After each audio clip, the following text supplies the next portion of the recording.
Hello friends, online Edu classes में आप सभी का स्वागत है। जैसा कि आप जानते हैं कि हमने जो पिछली वीडियो थी उसमें हम इंग्लिश ग्रामर के बारे में एक सीरीज मतलब सेंटेंस की सीरीज़ शुरू कर रहे हैं कि इंग्लिश ग्रामर में जो बेसिक चीज़ें होती हैं उनके बारे में। तो कल हमने जो वीडियो में बताया था आप लोगों को कि सेंटेंस वाक्य क्या होते हैं और वाक्य के कितने प्रकार होते हैं। तो आज हम उसी कड़ी को आगे बढ़ाते हुए पढ़ेंगे कि जो 4 प्रकार के हमने वाक्य बताए थे, जैसा कि आपको देखिए पिछली कड़ी में हमने बताया था ये 4 प्रकार के वाक्य कौन कौन से: declarative sentence, interrogative, imperative and exclamatory. तो इसी कड़ी में आगे जाते हुए आज हम जो है अगले जो सेंटेंस का प्रकार है यानी आपका जो डिक्लेरेटिव सेंटेंस है उसके बारे में पढ़ेंगे। तो हम जानेंगे कि डिक्लेरेटिव सेंटेंस है क्या। तो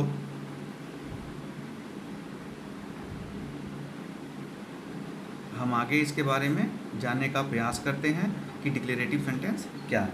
अब आगे देखते हैं डिक्लेरेटिव सेंटेंस क्या होता है। अब जिसे कि डिक्लेरेटिव सेंटेंस को हम क्या पढ़ते हैं, कथनात्मक या स्वीकारात्मक वाक्य। अब इसके बारे में इसकी डिफिनीशन क्या है या डिक्लेरेटिव सेंटेंस किसे कहते हैं, यानी स्वीकारात्मक या कथनात्मक वाक्य हम किसे कहते हैं। तो इसके बारे में जो हम पहली लाइन पे देखिए पढ़ते हैं, एन असर्टिव सेंटेंस, जिसे कि ब्रैकेट में हमने डिक्लेरेटिव सेंटेंस के बारे में लिखा है कि an assertive sentence simply express an opinion, feeling और मेक अ स्टेटमेंट और डिस्क्राइब थिंग्स और फैक्ट्स।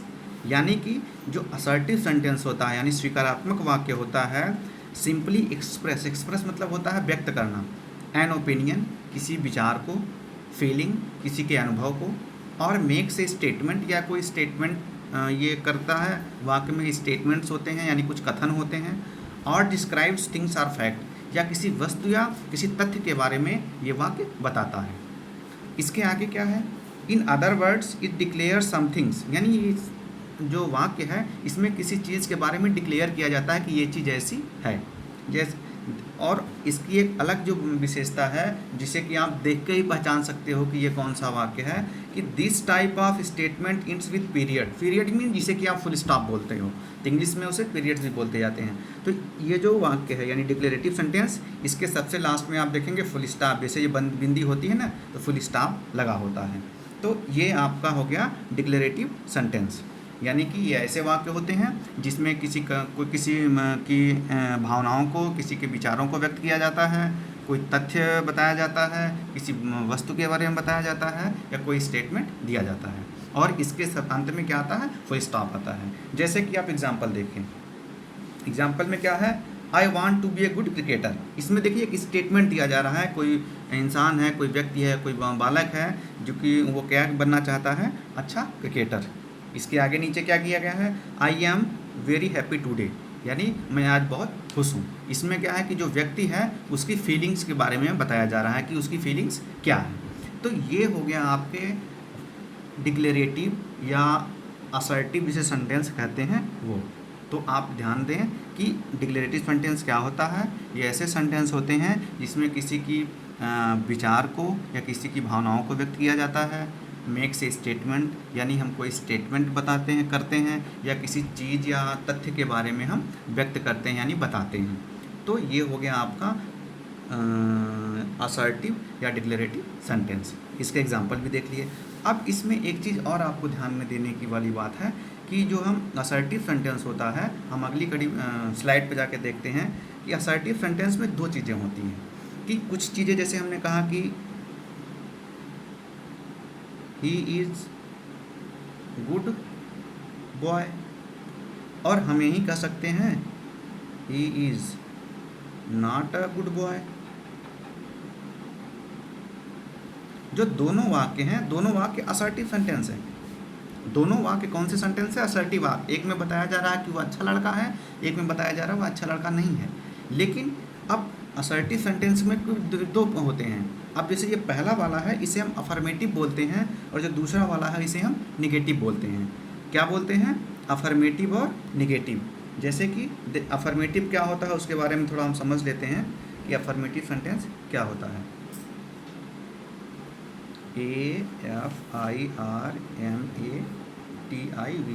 ये अफर्मेटिव, जिसे हिंदी में बोलते हैं सकारात्मक वाक्य। क्या बोलते हैं? सकारात्मक वाक्य। यानी जो अफर्मेटिव वाक्य होता है उसे हिंदी में सकारात्मक वाक्य बोलते हैं। यानी तथ्यों को स्वीकारा जाता है, तथ्यों के बारे में सिंपली बताया जाता है। तो ये हो गया अफर्मेटिव सेंटेंस। अब दूसरा जो है जिसे हम क्या बोलते हैं? निगेटिव। क्या बोलते हैं? निगेटिव सेंटेंस बोलते हैं दूसरे को। अब निगेटिव में क्या होता है कि किसी चीज़ को, यानी जो चीज़ें होती हैं, जो तथ्य होता है, उसको निगेट किया जाता है, यानी उसको मना किया जाता है। जैसे नेगेटिव सेंटेंस, यानी इसे बोलते हैं नकारात्मक। अब जैसे हमने बताया he is not a good boy, यानी कि यहाँ ये तथ्य जो स्टेटमेंट दे रहा है कोई कि वह एक अच्छा लड़का है, वो अफर्मेटिव हो गया। लेकिन अगर वो कह रहा है he is not a good boy, तो वो जो तथ्य है, यानी वो जो चीज़ें स्टेटमेंट दे रहा है, वो उससे नकार रहा है, उसके बारे में मना कर रहा है कि वह अच्छा लड़का नहीं है। तो ये इसलिए निगेटिव वाक्य हो गया, यानी निगेटिव सेंटेंस हो गया। ये दोनों ही जो है अफर्मेटिव और निगेटिव, दोनों ही असर्टिव या डिक्लेरेटिव के हिस्सा होते हैं। तो ये चीज़ भी ध्यान रखना है कि जब हम इस चीज़ को पढ़ें, डिक्लेरेटिव या असर्टिव सेंटेंस को, जिसे कि आपने पढ़ा, तो इसमें ये ध्यान दें कि इसमें दो चीज़ें होती हैं, एक तो अफर्मेटिव और एक निगेटिव। दोनों के बारे में हम आगे भी बताएंगे कि दोनों का सेंटेंस स्ट्रक्चर क्या होता है और दोनों में कैसे कैसे चीज़ें प्रयोग होती हैं। लेकिन आज हम केवल इतना ही पढ़ें या इसी चीज़ को ध्यान दें कि डिक्लेरेटिव सेंटेंस क्या होता है। तो जैसा मैंने आप लोगों को बताया, एक बार फिर से दोहरा दे रहा हूँ कि ये ऐसे वाक्य होते हैं जिसमें किसी के विचार या भावनाओं को व्यक्त किया जाता है, या कोई कथन या स्टेटमेंट दिया जाता है, या किन्हीं तथ्यों या वस्तुओं के बारे में बताया जाता है, और इस वाक्य के अंत में फुल स्टॉप का प्रयोग होता है।